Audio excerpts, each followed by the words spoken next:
ইসরায়েলের বিরুদ্ধে মুসলিম উম্মাহ ও বিশ্বের মুক্তিকামীরা রুখে দাঁড়ান, খামেনির আহ্বান। এদিকে রোববার সংস্কার প্রস্তাবের মতামত ঐকমত্য কমিশনে জমা দেবে বিএনপি। জানাবো রাষ্ট্র সংস্কারে 120টি প্রস্তাবে একমত এলডিপি, বলছেন কর্নেল ওলি। ঈদের ছুটি বাড়ানোর দাবিতে গাজীপুরে মহাসড়ক অবরোধ করে বিক্ষোভ। এবং সর্বশেষ জানাবো ইতিহাসে বিকৃত করা বন্ধে ঐতিহাসিক পদক্ষেপ নিয়েছে জামায়াত। দর্শক শুনছিলেন সংবাদ শিরোনাম, এখন বিস্তারিত। ইসরায়েলের বিরুদ্ধে মুসলিম উম্মাহ ও বিশ্বের মুক্তিকামীরা রুখে দাঁড়ান, খামেনির আহ্বান। ইরানের সর্বোচ্চ নেতা আয়াতুল্লাহ আলী খামেনি গাজায় ইহুদিবাদী ইসরায়েলের আগ্রাসন পুনরায় শুরু হওয়ার তীব্র নিন্দা জানিয়েছেন। সেই সঙ্গে তিনি এই আগ্রাসনকে অত্যন্ত বড় ধরনের অপরাধ ও বিপর্যয়কর বলে মন্তব্য করেছেন। খামেনি বলেছেন, এটি পুরো মুসলিম উম্মার সঙ্গে সম্পর্কিত বিষয়, তাই গোটা উম্মাকে সব ধরনের মতভেদকে পাশ কাটিয়ে এই অপরাধ যজ্ঞের বিরুদ্ধে ঐক্যবদ্ধভাবে রুখে দাঁড়াতে হবে এবং ইউরোপ ও আমেরিকা সহ বিশ্বের সব অঞ্চলের মুক্তিকামী মানুষকে এই বিশ্বাসঘাতকতামূলক ও বিপর্যয়কর পদক্ষেপ মোকাবেলা করতে হবে, যাতে আবারও শিশু হত্যা, ঘরবাড়ি ধ্বংস ও ফিলিস্তিনি জনগণের শরণার্থী হওয়া ঠেকানো যায়। বৃহস্পতিবার তেহরানের ফার্সি নববর্ষ 1404 উপলক্ষে দেওয়া ভাষণে দেশটির সর্বোচ্চ নেতা এই আহ্বান জানান। খামেনি বলেছেন, গত বছর ইরানি জাতীয় মুসলিম উম্মাহ বেশ কয়েকজন গুরুত্বপূর্ণ ব্যক্তিকে হারিয়েছে। এর মধ্যে রয়েছেন ইরানের প্রেসিডেন্ট ইব্রাহিম রাইসি, যিনি এক মর্মান্তিক হেলিকপ্টার দুর্ঘটনায় প্রাণ হারান। এছাড়া দামেস্কে বেশ কয়েকজন ইরানি উপদেষ্টা নিহত হন এবং তেহরান ও লেবাননে পরিবর্তে কিছু দুঃখজনক ঘটনা ঘটে। খামেনি এ সময় তেহরান ও বৈরুতে ইসরায়েলের হাতে হামাস ও হিজবুল্লাহর শীর্ষ নেতাদের হত্যার প্রসঙ্গ উল্লেখ করেন। তিনি বলেন, প্রেসিডেন্টের মৃত্যুর পর জাতীয় ঐক্য ও দৃঢ় মনোবলের চিত্র স্পষ্টভাবে ফুটে উঠেছিল, যা বিশাল জনসমাগমের রাইসির জানাজার মাধ্যমে প্রকাশ পায়। এটি আবারও প্রমাণ করে যে এই ধরনের দুর্যোগ ইরানি জাতিকে দুর্বল করতে পারে না। দেশের অর্থনৈতিক চ্যালেঞ্জের কথা স্বীকার করে আয়াতুল্লাহ খামেনি বলেন, বিশেষ করে বছরের শেষার্ধে ইরানি জনগণ কঠিন সময় পার করছে, তবে তিনি তাদের অসাধারণ মানসিক দৃঢ়তা, আত্মিক শক্তি ও ঐক্যের প্রশংসা করেন।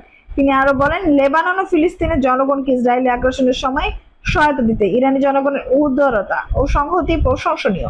বিপুল জনসমর্থন ও সহায়তা প্রমাণ করে যে ইরানি জাতি ইসলামী সংহতি ও মানবিক প্রচেষ্টার প্রতি প্রতিশ্রুতিবদ্ধ।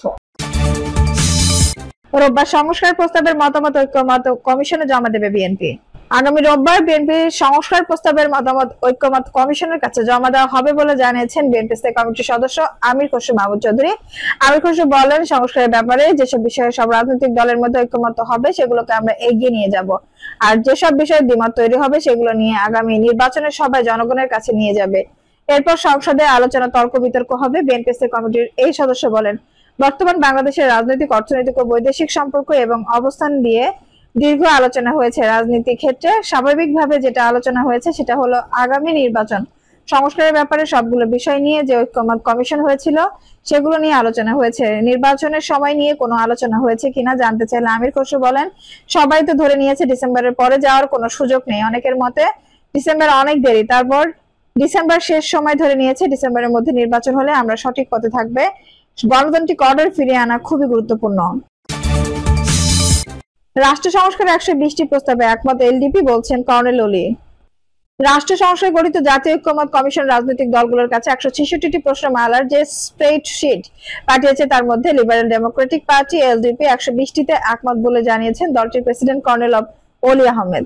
ওলি আহমেদ জানান, 166টি প্রস্তাবের মধ্যে তারা 120টিতে একমত প্রকাশ করেছেন।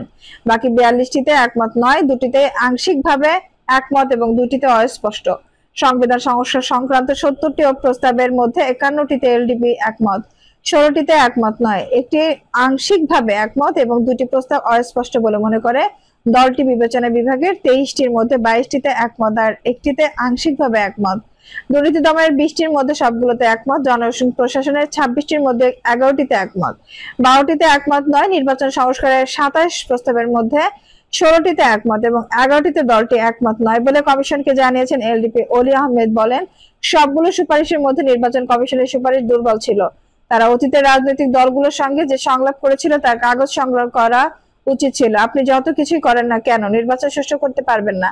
যদি না দুজন লোক কাজ না করে, একজন ওসি আর একজন হলো ইউএনও। ঈদের ছুটি বাড়ানোর দাবিতে গাজীপুরে মহাসড়ক অবরোধ করে বিক্ষোভ। ঈদের ছুটি বাড়ানোর দাবিতে গাজীপুরে ঢাকা ময়মনসিংহ মহাসড়ক অবরোধ করে বিক্ষোভ করেছেন পোশাক কারখানার শ্রমিকেরা।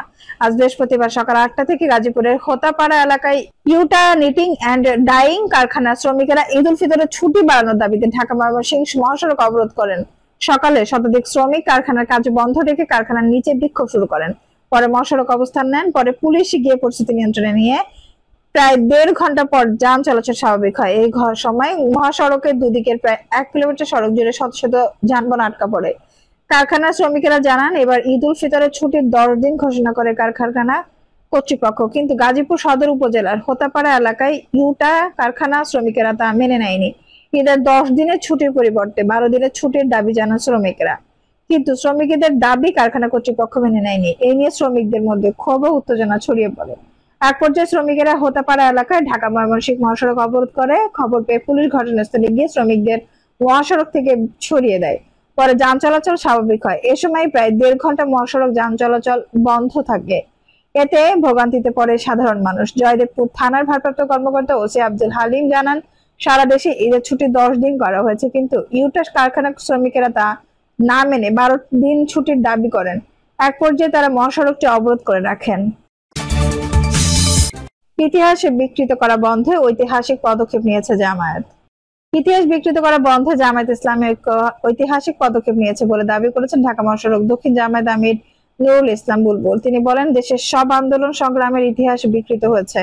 মুক্তিযুদ্ধের ইতিহাস বিকৃত করার কারণেই আজও জাতি সঠিক ইতিহাস জানে না।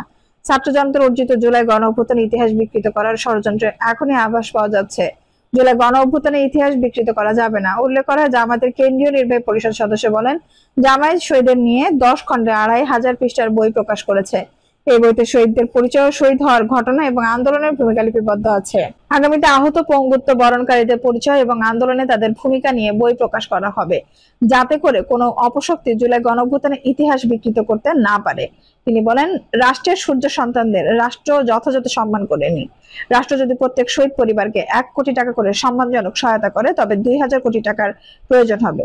রাষ্ট্রের হাজার হাজার কোটি টাকা আওয়ামী লীগ পাচার করেছে, সেই টাকার তুলনায় এই টাকা কিছুই না। বুলবুল বলেন, জামায়াত একটি রাজনৈতিক দল হিসেবে রাষ্ট্রের আগে শহীদ ও আহত পঙ্গুত্ব বরণকারীদের তালিকা করেছে, শহীদ পরিবারের পাশে দাঁড়িয়েছে, আহত পঙ্গুত্ব বরণকারীদের পাশে রয়েছে। কিন্তু এই রাষ্ট্র করার কথা থাকলেও রাষ্ট্র সেটি এখনো করতে পারেনি।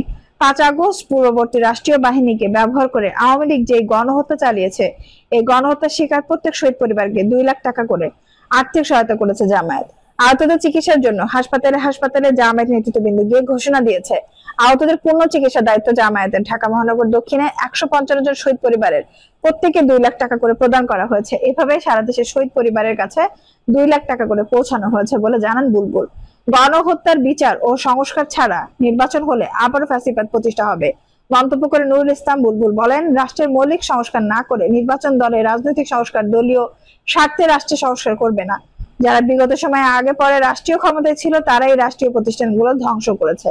তাহলে আগামীতে তারা ক্ষমতায় গিয়ে সংস্কার করবে না, আরো বেশি ধ্বংস করবে, সেটি ভেবে দেখতে তিনি জনগণের প্রতি আহ্বান জানান। তিনি আরো বলেন, গণহত্যার বিচার ছাড়া নির্বাচনে দিলে রাজনৈতিক সরকার রাজনৈতিক স্বার্থে গণহত্যার সাথে জড়িতদের বিচার করবে না। ফলে জুলাই গণ অভ্যুত্থানে শহীদ ও আহত পঙ্গুত্ব বরণকারীদের জীবন ও রক্তের সঙ্গে বেইমানি করা হবে। দর্শক, এই ছিল এখনকার সর্বশেষ সংবাদ। নিউজটি ভালো লাগলে অবশ্যই একটা লাইক দিন, কমেন্ট আপনার মূল্যবান মতামত জানান। সবসময় আমাদের পাশে থাকতে সাবস্ক্রাইব করে বেল বাটনটি অন করে রাখুন। ধন্যবাদ।